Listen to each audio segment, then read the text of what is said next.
Hello friends, ಎಲ್ಲರಿಗೂ ನಮಸ್ಕಾರ. ಕವಿತಾ ಕಿರಣ ಲೋಕಕ್ಕೆ ನಿಮ್ಮೆಲ್ಲರಿಗೂ ಮತ್ತೊಮ್ಮೆ ಸ್ವಾಗತ. ಈ ದಿನ ಎಲ್ಲರೂ ಕೂಡ ಮುಕ್ಕೋಟಿ ಏಕಾದಶಿ ಅಥವಾ ವೈಕುಂಠ ಏಕಾದಶಿಯನ್ನು ಆಚರಣೆಯನ್ನು ಮಾಡಿದ್ದೀವಿ.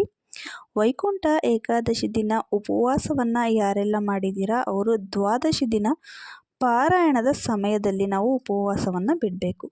ಹಾಗಿದ್ರೆ ಮುಕ್ಕೋಟಿ ಏಕಾದಶಿಯನ್ನು ಆಚರಣೆಯನ್ನು ಯಾರೆಲ್ಲ ಮಾಡಿದ್ದೀರಾ ಅವರು ಉಪವಾಸವನ್ನು ಅಂದರೆ ನಿರ್ಜಲ ಉಪವಾಸವನ್ನು ಯಾರೆಲ್ಲ ಮಾಡಿದ್ದೀರಾ ಅವರಿಗೆ ಒಂದು ಪೂಜೆಯ ಫಲ ಸಂಪೂರ್ಣವಾಗಿ ಸಿಗಬೇಕು ಅಂತಂದರೆ ದ್ವಾದಶಿ ದಿನ ನಾವು ಮತ್ತೆ ಎದ್ದು ನಾರಾಯಣನನ್ನು ಪೂಜೆಯನ್ನು ಮಾಡಿ ಅಂದರೆ ವಿಷ್ಣು ಪರಮಾತ್ಮನಿಗೆ ಮತ್ತೆ ಪೂಜೆಯನ್ನು ಅರ್ಪಿಸಿ ನಾವು ಪಾರಾಯಣದ ಸಮಯದಲ್ಲಿ ಉಪವಾಸವನ್ನು ಮುರಿದಾಗ ಮಾತ್ರ ಪೂಜೆಯ ಫಲ ನಮಗೆ ಸಂಪೂರ್ಣವಾಗಿ ದೊರೆಯುತ್ತದೆ ಸ್ನೇಹಿತರೆ.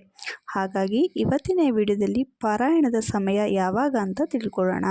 2025ನೇ ಸಾಲಿನಲ್ಲಿ ಇದು ಕೊನೆಯ ಏಕಾದಶಿ ಅಂತಲೇ ಹೇಳ್ಬೋದು. ವೈಕುಂಠ ಏಕಾದಶಿಯನ್ನು ಡಿಸೆಂಬರ್ 30ನೇ ತಾರೀಕು ಮಂಗಳವಾರ ಈ ದಿನ ಆಚರಣೆಯನ್ನು ಮಾಡಿದ್ವಿ. ಈ ದಿನ ಯಾರೆಲ್ಲ ವೈಕುಂಠ ಏಕಾದಶಿಯನ್ನು ಆಚರಿಸಿ ನಿರ್ಜಲ ಉಪವಾಸವನ್ನು ಮಾಡಿದರೋ ಅಂಥವರು ನಾಳೆ ದ್ವಾದಶಿ ದಿನ ಅಂದರೆ ಡಿಸೆಂಬರ್ 31ನೇ ತಾರೀಕು ಬುಧವಾರ ದಿನ ಮಧ್ಯಾಹ್ನ 1:26 3:24 ಪಾರಾಯಣದ ಸಮಯವಾಗಿರುತ್ತದೆ ಸ್ನೇಹಿತರೆ.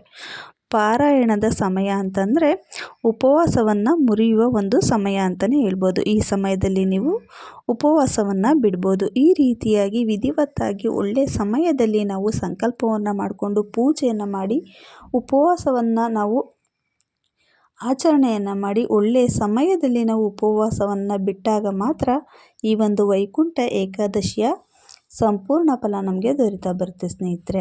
ಇವತ್ತಿನ ಈ ಚಿಕ್ಕ ಮಾಹಿತಿ ನಿಮಗೆಲ್ಲ ಇಷ್ಟ ಆಗಿದ್ದರೆ ಯಾರೆಲ್ಲ ನಮ್ಮ ಚಾನಲ್ನ ಫಸ್ಟ್ ಟೈಮ್ ನೋಡ್ತಿದ್ರೋ ಪ್ಲೀಸ್ ರಿಕ್ವೆಸ್ಟ್ ಮಾಡ್ತಿದ್ದೀನಿ, ನಮ್ಮ ಚಾನಲ್ನ ಸಬ್ಸ್ಕ್ರೈಬ್ ಮಾಡ್ಕೊಂಡು ನೋಡಿ. ಮುಂದಿನ ವಿಡಿಯೋಗಳಲ್ಲಿ ಇನ್ನೂ ಹೆಚ್ಚಿನ ಮಾಹಿತಿಯೊಂದಿಗೆ ಸಿಗೋಣ. ಅಲ್ಲಿವರೆಗೂ ನಮ್ಮ ಚಾನಲ್ಲಿರೋ ಪ್ರತಿಯೊಂದು ಉಪಯುಕ್ತ ಮಾಹಿತಿನ ನೋಡ್ತೀರಿ, ನಮಗೆ ಹೀಗೆ ಸಪೋರ್ಟ್ ಮಾಡ್ತೀರಿ. Thank you.